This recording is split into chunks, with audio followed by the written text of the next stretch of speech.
She is enchanting. She is sexy. She is jealous. She is the essence of evil. She is Christine, a 1958 Plymouth Fury. No one that knew her is alive to issue a warning. But the moment she seduces you into the driver's seat, she will own you, body, mind, and soul.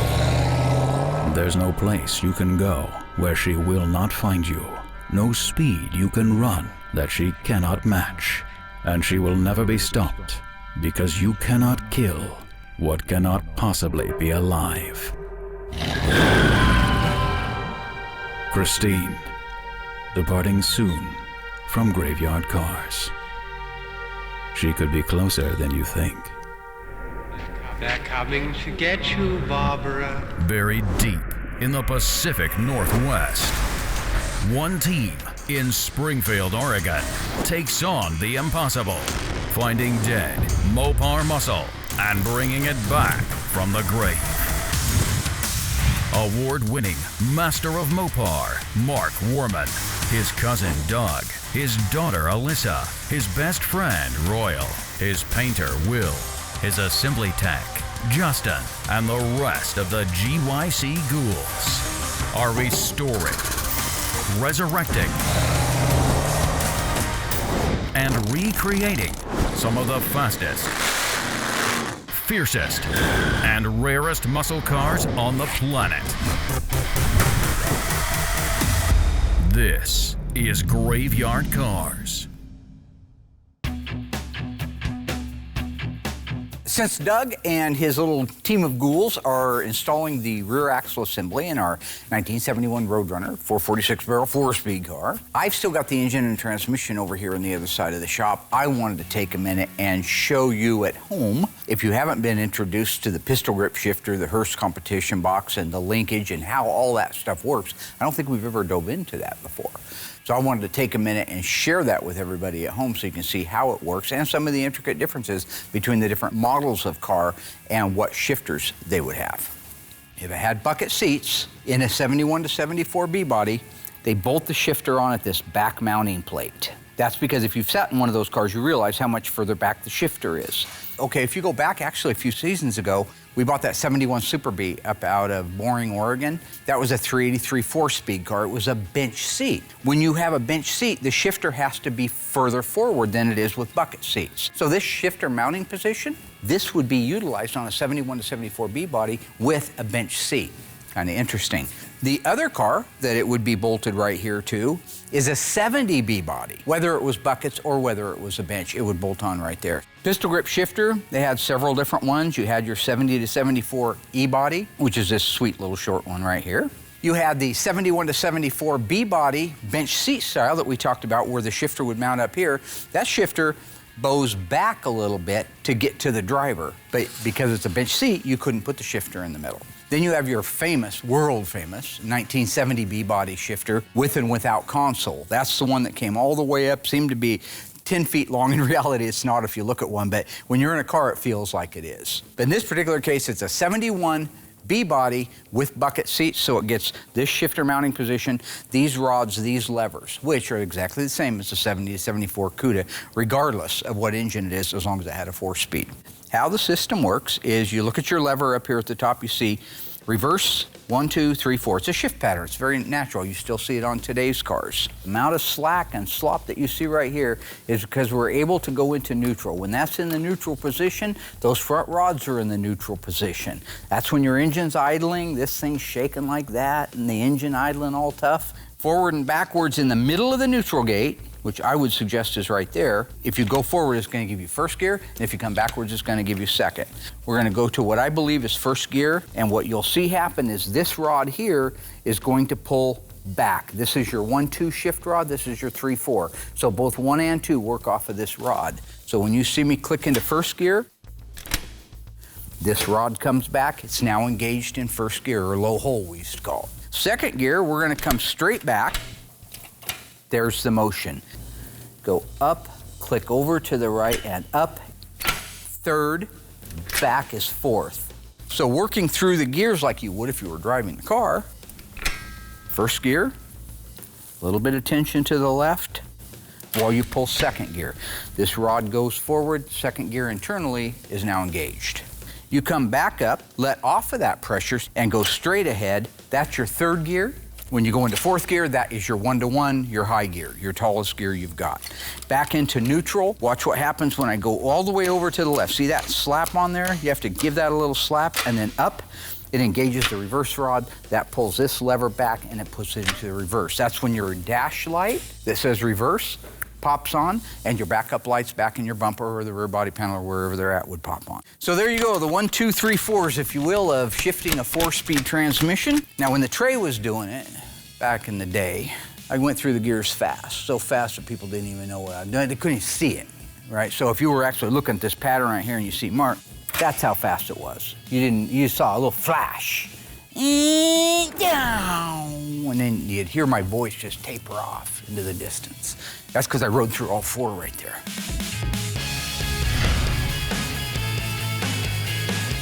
When Tony was out here recently, we had an opportunity, which we don't always have, to go over some of the newbie cars that are down at our storage lot. And I always look forward to that because as much as I brag about knowing everything in the world, Tony never leaves here after us looking at a car where I haven't learned something new. One of the coolest things about coming out to Graveyard Cars is just to see the wealth of cars here. It's always changing, always new stuff coming in, always pretty cars done or almost done in the shop. The car we looked at was the '69 Hemi Charger, and that's a cool car. Really good example of a car. It's very complete, very original, runs and drives even. Yeah, it needs some restoration work, but it's a good car. Original tag, right? Yep, original tag. You can tell it's St. Louis just from the inspection stamps. They're on them pretty high. Now, in this particular case, I actually had Doug along with me because I thought this would be a great opportunity for him to learn a few things that maybe he didn't know. And the nice thing about the St. Louis is they actually have some information on them, unlike the Lynch Road ones. Right. Yeah, that's good. Yep. Now, there's no question that Mark and Tony are the sharpest guys on the planet when it comes to these cars. It's hard to trip either one of them up, unless, of course, they're together and trying to one-up each other. Before we went on, you were mentioning something about the brake booster. I wanted to mention anything about the brake booster. I told you it wasn't right on the car, and you thought it was. Well, you asked me if it and was. I said there's no B51 on the fender tag. No. Between you and me, I love it when Tony comes in and battles it out with Mark. He's the only guy that can get away with it. Usually Mark is beating us up. Am I remembering this all wrong? Yeah. It was only 10 minutes ago. What happened? You're getting old. God, here we go. Before we started filming, Mark and I were looking at the car a little bit, and it has a drum brake booster on it. And this is, we're talking about on a Hemi car, and it didn't have the offset bracket on it to move it away from the valve cover. And Mark was inquisitive, wondering if that was correct for the car or not. And it's like, man, I said, you should know that by now. That's not what happened at all. I said to him, hey, would this car have a relocation bracket for the power brake booster if it was so equipped? That's when he cut me off. So he wouldn't even let me finish because that's that craziness in his head. He wants to say something, and he's gonna be damn the torpedoes. I don't care what you gotta say. That's why he jumped in and mauled all over the top of me. I believe you asked if it was relocated on these cars. I said, yeah, I did. I said, on a B body, does it have the same relocation? Should it have the same relocation bracket as an E body? Right. You're an idiot. It's not a power brake car. Somebody added this. There. And that's where I got left. What if this was a scenario, and you see them all the time, where a bomb is gonna go off? Maybe it's Die Hard 3, remember? Hans's brother, and he wants to blow up the school and kill all them kids? What if it was you had to listen, red wire, green wire, and he's not listening because he already either knows the answer or doesn't care what the guy has to say? I'll tell you what's gonna happen. You're gonna blow a school up full of kids, okay? That's what's gonna happen if you don't listen. Chrysler Plymouth sports specialty car, the 1971 Barracuda, has a new front end, which features dual headlamps, louvers in the front fenders, and the side trim highlight body styling changes. Rear styling has changed too, with new tail lamps and backup lights integrated in the lower rear deck panel. This CUDA 340 model is one of 6 Barracudas available for 1971, including a sports coupe, hardtop, and convertible.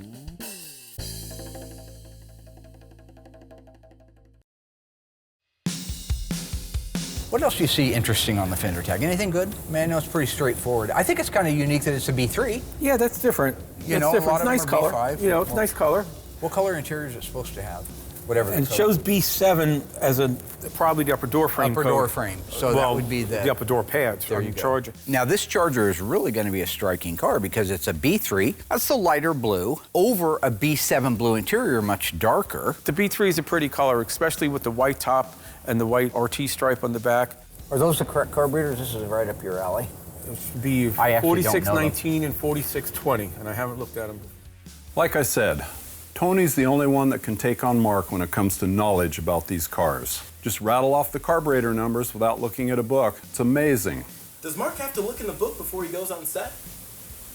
No comment, Peter. What else you got? N85, What's that mean?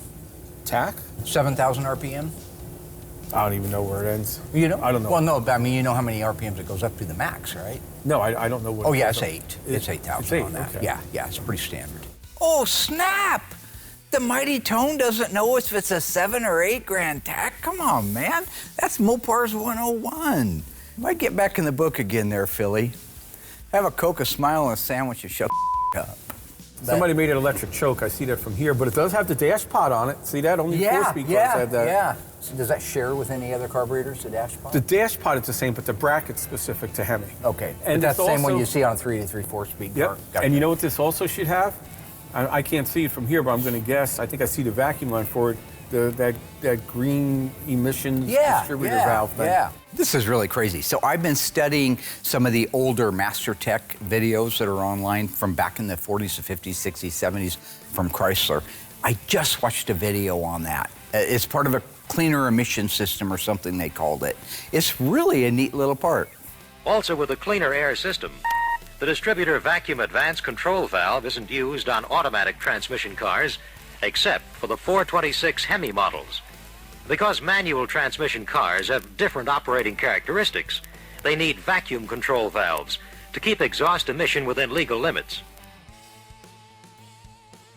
You know, when you're talking about a car like this in today's market, a true blue chip investment grade Hemi car with good colors and a 4-speed, I mean, I could easily see it being worth $250,000.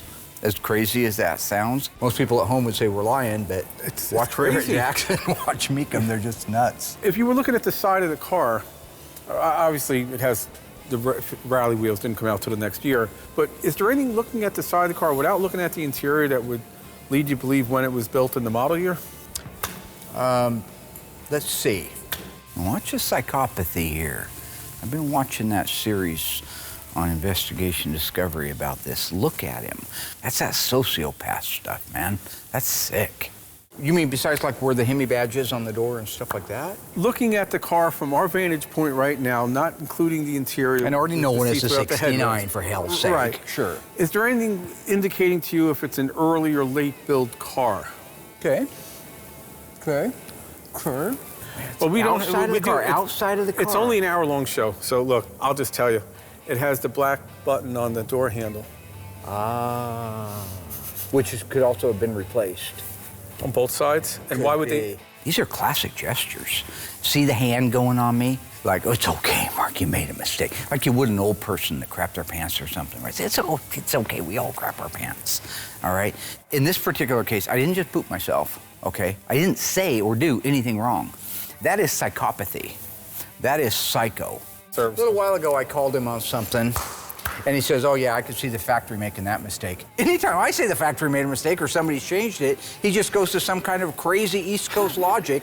Mark's always calling me some lunatic from the East Coast. Just, that's the way things are on the East Coast. Mark's never been to the East Coast. He only watches TV and he talks to the people and he just makes these assumptions. See here? Deflection. I'm the victim. This person led me on, so I had to bash their head in with a piece of wood. Both handles? Yeah, well, the whole car was painted. Maybe they took the handles off. Is there any undermasking or overmasking on the handles? You're the paint guy. There's no paint on those. Those things were taken off. This whole thing about the knobs trying to catch me like some great big whodunit because it's a black knob versus a chrome one because of the year splits in it. Anybody could have changed the handles. All right, the car's been painted, so it's been disassembled. Maybe somebody preferred the black knob or the chrome knob. You can't hang your hat on that. That's not a DNA. So at some time, somebody maybe said, I prefer the black knobs. Moving on. Mark jumps on everybody for anything. Even if it's not there, he'll jump on them for it. Oh, and there it is, victim, right? He's the victim here, all right? Killed a bunch of people. All right, well, in this case, obviously he hasn't killed anybody. But blame the person for your mistake. That's psychopathical behavior from a man who really may very well either need a psychiatrist, psychologist, or perhaps a priest. The all-new, restyled 1971 Cuda has more options than ever before. Now equipped with powerful road lamps, both smart-looking and a necessity on rallies. And new stamped steel road wheels with the popular raised white letter tires. Smart.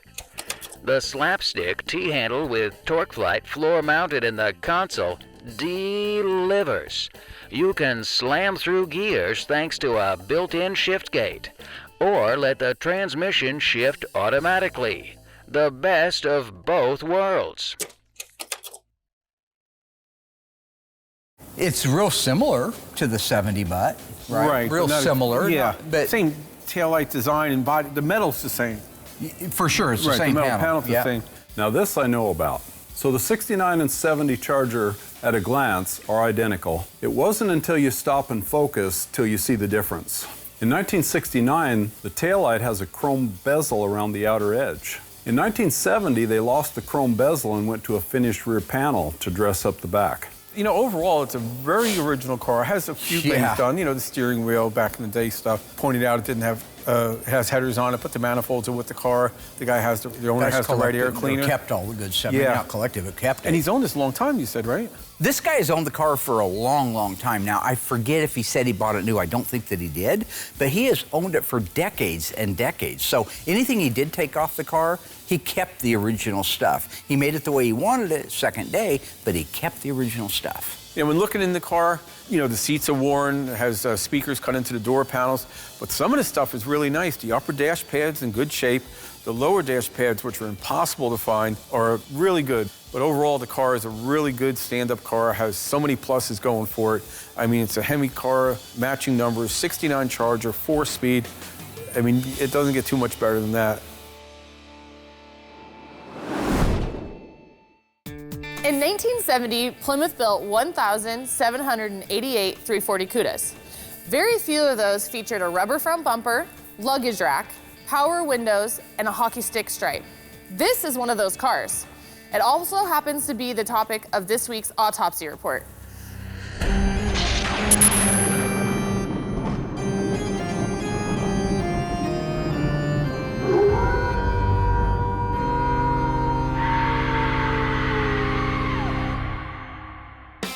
Okay, so remember folks, we read a fender tag left to right, bottom to top. E55, that means high performance 340 V8 that puts out 275 horsepower. D32 means heavy duty 3-speed automatic transmission. BS23, the B means Barracuda, the S means special price class, and the 23 means 2-door hardtop. H0B. The H represents the engine size, which in this case it's a 340. The 0 represents the model year of the car, which is 1970. and the B represents the assembly plant, which is Hamtramck, Michigan. 184268 is the serial number, which is unique to this car. EB5. This is the sales code for the body color of this car, which means blue fire metallic. H6B5, which means all vinyl bucket seats in blue. 000, one-piece full interior door panel. B07, that's the scheduled production date, which was November 7th, 1969. 021548. That's the shipping order number. V1X, that's the black vinyl top. A01 is the light group. A21 is the elastomeric front bumper. B51 is power disc brakes. C16 is a center console. C55 is bucket seats. G36 is left and right outside racing mirrors that are painted. H51 is air conditioning. J45 is hood pin tie downs. L31, fender mounted turn signal indicators. M21 is drip rail moldings. M25 is body sill moldings. M31 is belt moldings. M88 is deck molding treatment. M91 is luggage rack. N41 is dual exhaust. N42 is bright exhaust tips. P31 is power windows. R35 is AM/FM stereo. V6X is a hockey stick stripe. Y05 means it was built to US specifications. EN1, that's the end of this sales code and the end of this week's autopsy report.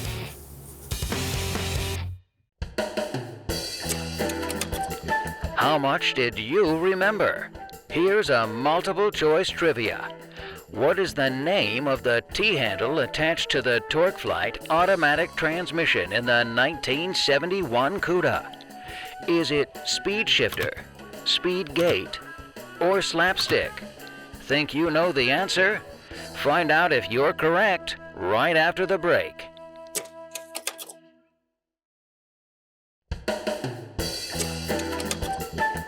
Well, how did you do? What is the name of the T-handle attached to the TorqueFlite automatic transmission in the 1971 Cuda? If you guessed speed shifter or speed gate, then you are an idiot and absolutely terrible at trivia. But if you guessed slapstick, you are right and not an idiot. The slapstick offers extra optimal performance, allowing you to slam through the gears. This optional wheel has the performance, look, and a rim blow horn that offers convenience with safety. Another convenience option, the handsome luggage rack for travelers, skiers, and those wanting to add a little of themselves to their Barracuda. And with any of Barracuda's radios, there's the cassette stereo tape player with dozens of uses besides playing your favorite music. Like the cassette recorder, that's an exclusive option for 1971. I'm working with Alyssa and Hunter today on installing the drivetrain in the 1971 Roadrunner 440 6-barrel 4-speed car. Are we ready? Yeah. Ready. I'm not. So I'm so excited to get back into the shop. I haven't been doing anything like hands-on in the shop for a while, so this is super exciting. Okay, so we are going to install the fronts of those spring hangers through the holes, and we're gonna put the nuts on the back side. Dougie is a great teacher. He's always so patient and kind. I mean, he never insults me, so I always have a great time working with him. And I've never worked with Hunter before. Hunter, you want to check and see if you can get a nut started on yours while I feed it in here? Yeah, sure. Put one on the top. One on the top? If you can, so it doesn't come back out. Because I'm gonna have to help you feed that one through. So this is the first time I've actually worked with Doug and Alyssa on assembling a car. I'm really looking forward to continuing my education on all the cars. It's super cool. All right, yeah, you're good. Okay. I got the top ones already in place. Do you want me They to are? put a nut on it? Yeah. The Okay, bottom let's ones. try to get the bottoms in. Okay. I like it when I can take my time with the newbies and show them the right way and help build their confidence. Well, Mark does that too, doesn't he? No comment. Nice work, guys. That was easy. Yeah, you're a pro. Right, Alyssa? Yeah, we've done this 1,000 times. We have? Yes. Oh, it still seems like the first time. Well, you know, I'm retiring. I'm almost done here. Not if my dad has anything to say about it. Oh, I have Where to are work when I'm dead? Yeah. You have We'll bury you right out back. How's Okay. it going? I'm fine. Good, everything going good? What are you doing? This is a new tray cam. You putting the back on? Okay, but why is like it so unscrew close this? to my face, though? Recently, I was thinking about how can I give a better experience to the viewer at home for Graveyard Carz, and it hit me. They need to see more behind the scenes. They need to see what I see from that POV, point of view, right? So I invented the tray cam. See, originally I thought it was a good idea until he actually started doing it. I get You a can't picture. see. Oh my God, No, it's it's behind the horrible. scenes. No, we got like 6 chins. Let's not do that. Dougie, how's everything going so far? Stop it! Ice tray, ice pick, ice cube. You stop that, buddy. Sorry. You're crazy. How you doing, Bubba boy? Doing pretty good. You know. Yeah? Yeah, these are tight, but it's good. You think the camera's a little close? Just a little Why bit. are your eyes shut? But I mean, like, I don't understand the tray cam at all. It's so freaking close, the dude can literally see my feelings. Plus, I look stupid in the thing. That's Tiny Dancer right there. Yeah. Hi, Tiny. What's up, Mark? Okay. Not much. How are you doing? I'm good. You feeling that? I'm a little busy. Yeah, sorry. I apologize. If I did the math right, I think Mark and I have been working together for 15 years now, and it's almost 200 episodes of Graveyard Carz, so I've seen everything.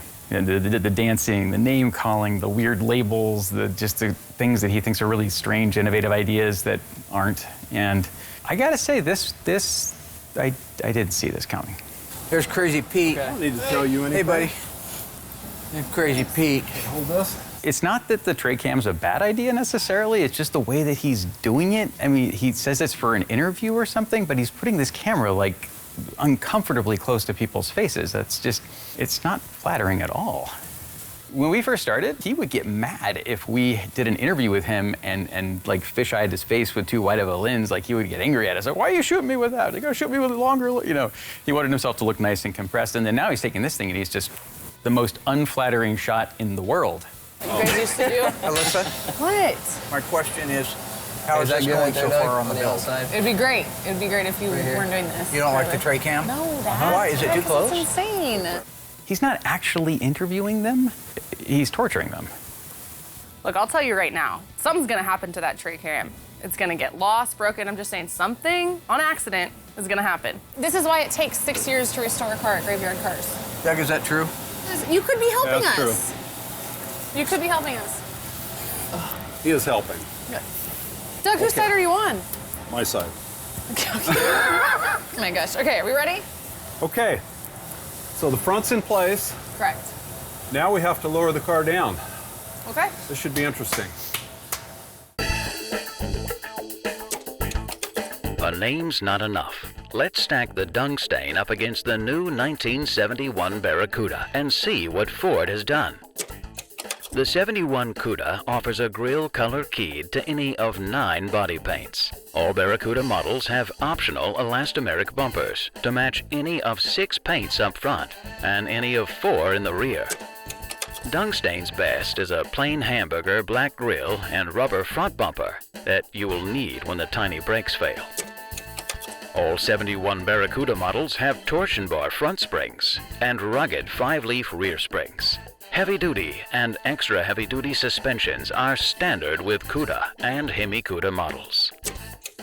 All Dungstains come with coil springs in the front and 4 leaf springs at the rear. Coils, by their very design, have less springing action than Cuda's torsion bars. The car wallows around in the turns like a boat. They don't even have grease in them. It's tight. Okay, Mark, the car has to go down another foot. Do you have a napkin in Well, I'm not working with you. She needs some towels. You better have Bubba Boy. Oh, it's not low enough. I'm sorry. Okay, I'm gonna get this thing out of here. Yeah, it's tight. See, look, we sign up for it as talent on the show. So we actually get paid to endure my dad's like craziness. But the poor camera guys, they're hourly. They're there no matter what. They did not sign up for this. I feel so bad for them. Remember that time you stabbed me in the back? I didn't stab you in the back. I did my That's the job. question. You let the guy come down and you weren't supposed to, were you? You weren't around. Hey, but you know we were planning a big reveal. You are up my face. Oh, yeah, it doesn't work. No? Okay. Well, I think the original one we did, guys. Everything going good, Doug? Yeah, everything's going good, Doug. Pay attention to what you're doing. Pretend the camera's not there. There. Yeah, pretend that's not there. So in the future, when you see other shows using the tray cam, they'll rename it something else. You just remember that the tray cam came from me, okay? So in fact, I keep it here all the time. All right, so there it is. So now you guys can see at home what it's like when you're sitting on set and you're doing lit interviews. The whole shop shut down, okay? There's a technician back there working in the corner. A little one over there, Hoggins over there. Carz, that kind of thing. There's Pete, Judas Iscariot, little tiny A. This is what you get to see. What? Going down? Ready, Alyssa? Yeah. Tell me when. Good. That was fast. Yeah. Oh, shoot. It went down fast. You want to raise up a little, Alyssa? Or You want it up a little bit? Probably, yeah, because All right. it's... About 2 inches. Okay. Should I put the nut on the backside of the... Not yet, huh? Good. Well, Let me help you. Yeah, there you go. Nice. That one's through. okay. Good job. Well, despite Mark's new tray cam, we were able to get the rear axle installed in this car. So now we can move on to the front engine install and get this thing finished. Thank goodness.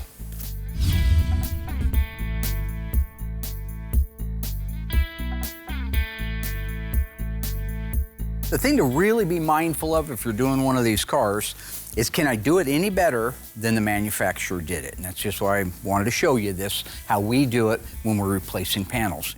So on our 69 Charger RT SE, this factory sunroof car, moving through the shop nicely, had a lot of metal work done to it, still has some to go. I want to take an opportunity to show you what we're doing differently at this stage in the way of inner structure painting and preparation and protection than the factory ever did. This is really interesting stuff. See all this light gray paint? This is a catalyzed urethane paint over the top of the DP90, which is your etch primer that we use from PPG that locks down over the bare metal. But the point is, it's all covered thoroughly while we can get to it. We can get the sides of the trunk floor extensions, on the inside of the wheelhouse, around all the jack bases, everything is there. So the big difference in what we do and what factory does, factory, there was a lot of bare metal left underneath the Dutchman. So if you were to crawl inside the trunk and look at an original car, you'll see where there's still bare metal and the cars just rust out super fast. So what we do is when the metal guys have these cars apart, I'm painting the back sides of things, painting as much as I can, so when the car goes together, it's already completely sealed off and covered 10 times better than factory. You have paint everywhere. Wheelhouse, outer wheelhouse, all the way up into here. You have it on the reinforcement inside the Dutchman panel. It's not even a sealer, it's actually a single stage where I added black, white, a little yellow, and a little green. We have a lot of original cars here. Some of the sealer was dark, some of it was light, so I kind of just custom built the color and kind of split the difference and then documented the formula. So moving forward, I can just bring it up on my computer and every car gets that color. Now, something really cool here. This wheelhouse, outer wheelhouse, is original to the car. The other one has been replaced. The inner wheelhouse on both sides is original. This is the hole that I told you about where they take the drain tubes for the sunroof that run down through here. You can see where they've hacked this open to make that hose come up through here, down here, and into here. To make that hole, remember the quarter panel was on the car, so they couldn't do it from this direction out. They went inside the wheelhouse, boom, beat the hell out of that thing with a chisel. That is an original hole.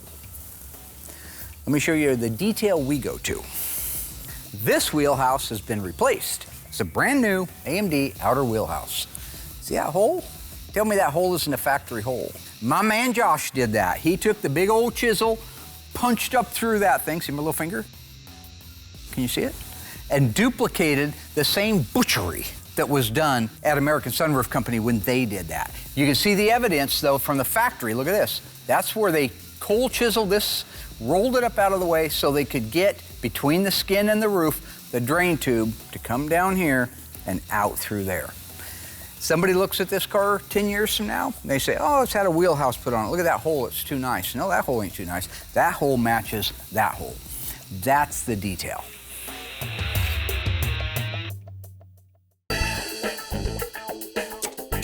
The 1971 Cuda is stacking up fairly well against the Dungstain so far. Let's take a look at the engines and see how they compare. Barracuda offers 5 regular fuel engines, from the super economical 198 all the way up to the 383 4-barrel. Dungstain offers only 3, all of which are tiny little things that don't produce power. That's sick, dude. And Dungstain's heater control panel forces you to take your eyes off the road, as it's located in the center dash under the radio. I don't think I should have to die just because I want to stay warm. Barracuda puts these controls right in front of the driver. Barracuda's advantages over the Dungstain continue, with 52% more brake lining area for better braking and longer lining life. More functioning instrument panels that give the driver more information without taking his eyes off the road. Full body side protection with moldings that run the entire length of the car. More practical, optional transmissions that keep you in the proper gear.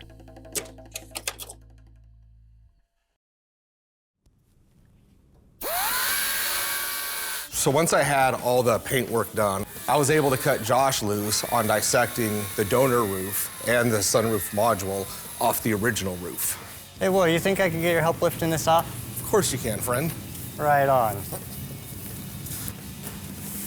So I just gotta pry up on the back and we'll be able to hopefully lift it right on up. So what kind of happened was Mark gave you a harsh deadline. You need me to come in and save the day. No problem. I'm a team builder. I'm a leader. Yeah, I like to help you guys out, lift you up a little bit. You need some help getting the car built, I'm here to help you. Yeah, I just mostly need help lifting the skin off. And then I'll go over there and help get it put on for you. Okay. Sounds good. So being a team leader here, it's very important to make sure I'm available to all the guys. That roof skin just came off with ease. So the trick to taking the roof off is to make sure you have every single spot weld broken loose before trying to lift it off. Once you figure that out and map out all your welds and how you're breaking them loose, it'll come right off. I know it looks pretty easy at this point because the cameras are only catching a little bit of it. And this roof had close to 100 welds that I had to carefully drill or grind and make sure I didn't damage anything I'm trying to save. We have the best techs in the world, so we can do jobs like this and you'll never know that we were there. With the roof skin now removed, we can do all the paint and jam work that we have to the bottom side of that, prep out the rest of the inner structure, and get ready to marry that together with the original inner structure.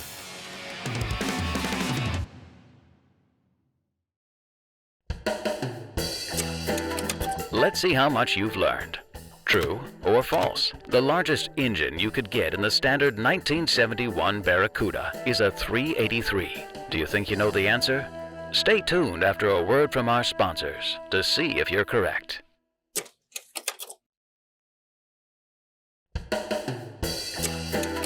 Well, how did you do? True or false? The largest engine you could get in the standard 1971 Barracuda is a 383. If you guessed true, then you have been paying attention. The 383 puts out 330 horsepower, which is much better than a Dungstain. If you really want to chew up a dead horse, option a Cuda with a Hemi. You'll yourself. In addition, the horse droppings Mustang front seatback release is way down at the lower center of the seatback. Passengers find it troublesome to get in, and it's embarrassing for an owner to be kidded about such an awkward feature on his new car. The 71 Barracuda's bucket or bucket back bench seat releases at the touch of your toe. It releases on the outer edge, easy to see and operate. Wouldn't you rather make it this simple for your friends? You don't want to trap passengers in your back seat, but if you do, Dodge makes excellent cargo vans. The Dungstain is made of recycled beer cans and dents very easily where full-length side moldings don't exist. Come on, man. That's not groovy. Full-length side moldings are a Barracuda option. And on this day, in 1978, Jerry Crandall took a dump on the roof of a Mustang, just like this one.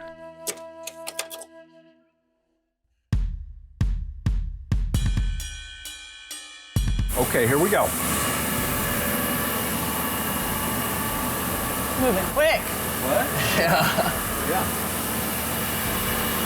Slow down a little, Yeah, it seems like it's really far over to the right. One of the cars that I am the very most excited about seeing finished up very soon is the 71 Roadrunner. The only time we've ever had a car come here along with 8mm tapes of back when it was raced at the drag strip. I mean, what a family heritage this car has to offer. What we're doing is giving that car a new lease on life, which is going to begin creating a world of new memories once it goes home. Beautiful. My front bolt is lined up dead on. Yep. You just want the short one or the long one, or that work? To run it in, and then we can tighten it down later. Putting these cars together when everything is fresh does require focus and attention. Hunter has been disassembling these cars, so that takes much less time and caution than putting these together. So yeah, it's great to be left alone so we can focus.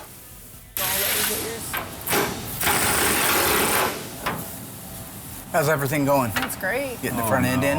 Not that again. Why? Okay, remember, Why? life ain't all sunshine and rainbows, all right, as Rocky Balboa said to his kid. I am just tempering these ghouls to be able to fly ice cold like the tray does. Here's this, Lisa. Let's see what you're doing up here. That's what people want to see. Look at that. Nice shot. Nice shot. How we doing? Doing good. You got a camera in your face, you got to forget that camera's there. You got to carry on. It doesn't matter what you see in that camera or what you think people are going to see at home. People want to see that duck going across that water fast, Mach 2 with his beak on fire. But that head real smooth. Now his little feet is doing this under the water, but on the top, it's just a swan. Do you have the tool? Don't you do it. The which tool? I think the tray cam is working really well. I think everybody's a big fan of it. Gives you guys at home a chance to see what's going on behind the scenes. I hate the tray cam. Seriously. Yeah, I hate that damn thing. I freaking hate it. You know, at the end of the day, torture, name calling, bizarre camera things, you know, if it's good for ratings, it's good for me. Everything looks clear. We didn't You zip actually- or tear anything off. You want it like raised up? Or? Yep. Got that old man strength, Doug. Yeah, that's great. Thanks. You let me know when you're ready. I'm ready. All right. Here, come through this. Like there. Yeah.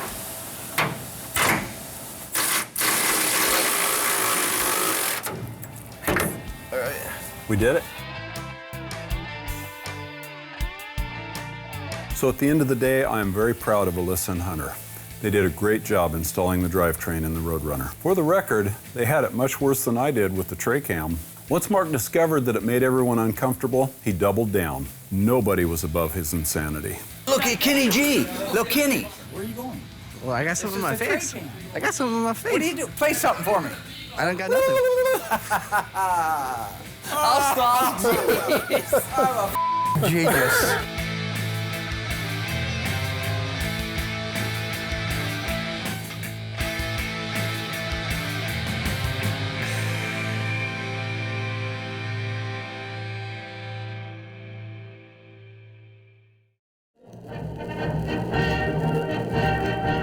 This episode is brought to you in part by the all-new Tray-O-Vision camera. Order yours today.